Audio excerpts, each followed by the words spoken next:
Humingi rin ako ng pasensya sa ating mga kasamahan dahil nga ilang beses na-adjust yung ating legislative calendar at humingi rin po ako ng pahimin sa ating majority leader dahil kausap ko siya parati at binibigyan ko siya ng update tungkol po sa ating legislative calendar. Pero dahil nga itong mga ginagawa ho natin ay first time in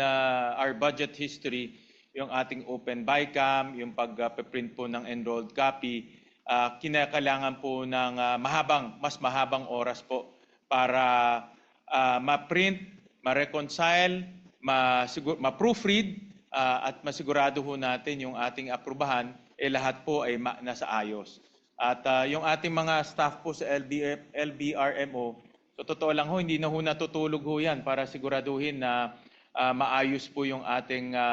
pag-i-imprint po ng enrolled copy. So muli humingi po ako ng paumanhin sa ating mga kasamahan dahil alam ko marami ho sa ating mga kasamahan may plano na makasama yung kanilang mga mahal sa buhay, pero pinili ho nila na manatili ho dito sa ating bansa at makasama ho natin para magkaroon ho tayo ng mapag-usapan ho to at later on ratify ho natin to pagdating po ng December 29. Kaya nagpapasalamat rin po ako sa ating mga kasamahan na sila rin po nag-adjust ng kanilang schedule para makasama ho natin sa ratification.